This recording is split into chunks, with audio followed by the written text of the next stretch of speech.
Hi. Um, I gave a speech on July 4th, 2009 to a gathering called the Fremont Tea Party in Fremont, California, some 230, many miles away from my house. And it so happens that we can't find anybody who filmed my speech, which is good because I think I might need to ease back on the cupcakes or something. But I thought it would be a good idea to go ahead and recreate that speech as best as possible. Now, I know this idea of YouTubing is not a new one, and there are a lot more people doing a lot more exciting things on YouTube. But YouTube is not just for excitement. YouTube is for expression. YouTube is for freedom of expression. And YouTube is for getting the word out and articulating concepts that not just law scholars or any other types of scholars need to know or should be able to understand. Our Constitution and its foundations are not just meant for scholars or for people with law degrees or for legislators or for judicial branch members or for executive branch members. They are meant for all American. The Constitution is meant for all American citizens. And we should have a pretty basic idea of what it's for. Basically put, the Constitution is a covenant. It's a contract.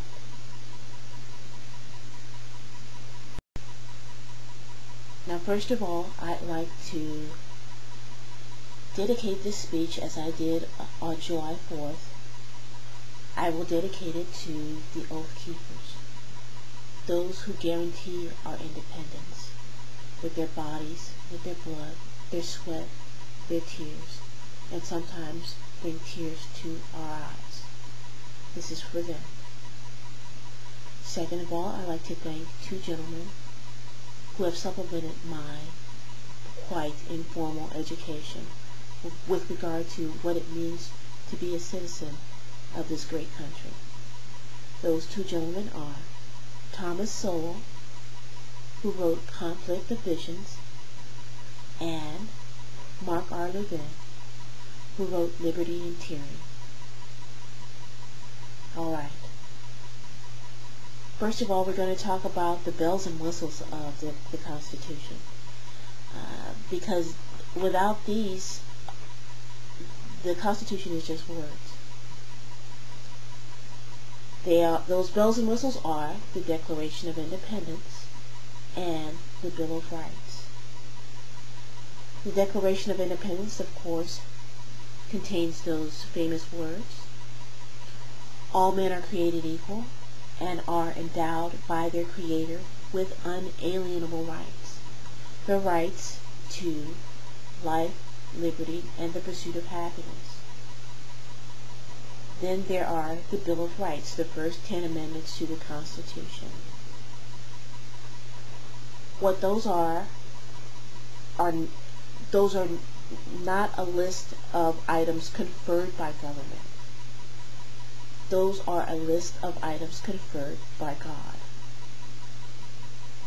And those items are in the Constitution so that government knows where it may not insert itself.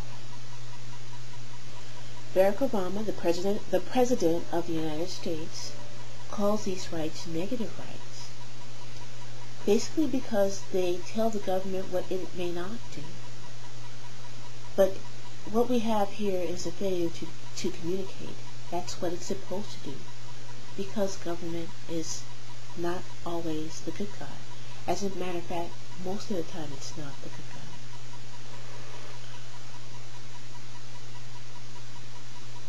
The rights tell government, the Bill of Rights tell government where it may not interfere, where it may not insert itself between God and the individual.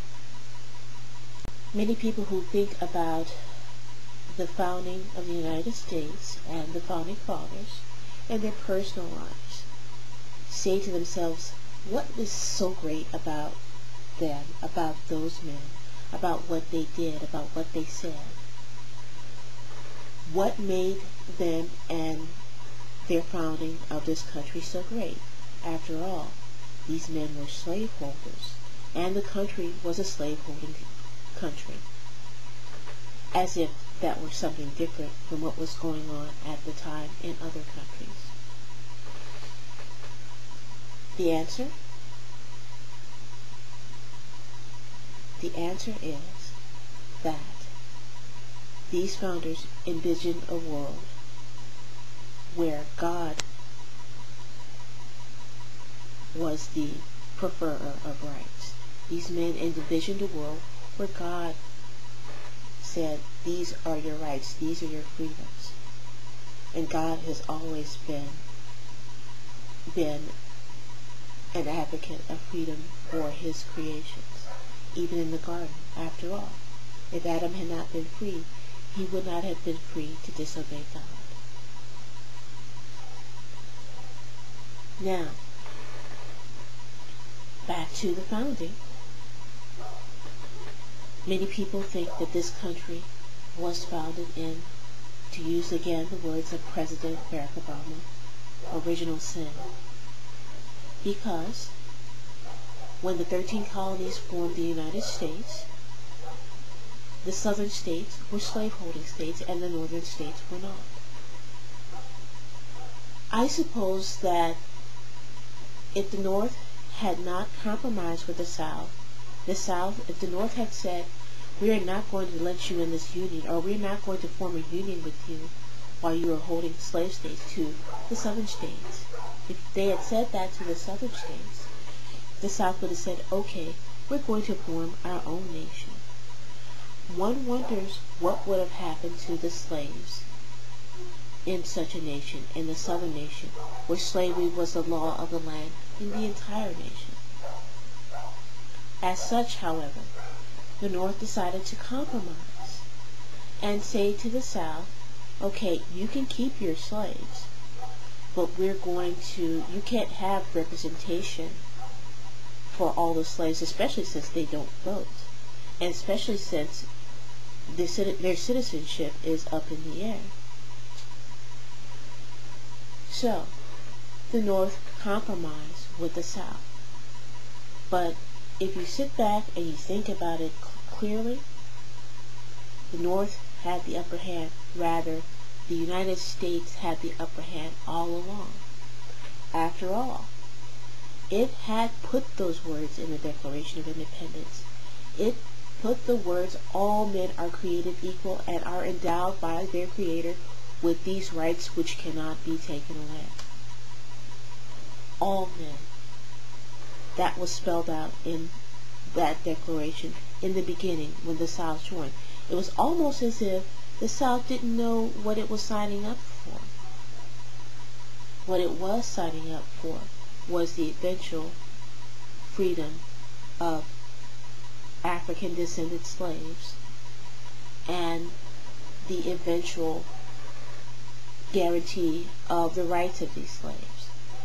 Now, as we well know, this did not happen all at once. Even after slavery was abolished, even after the bloodletting that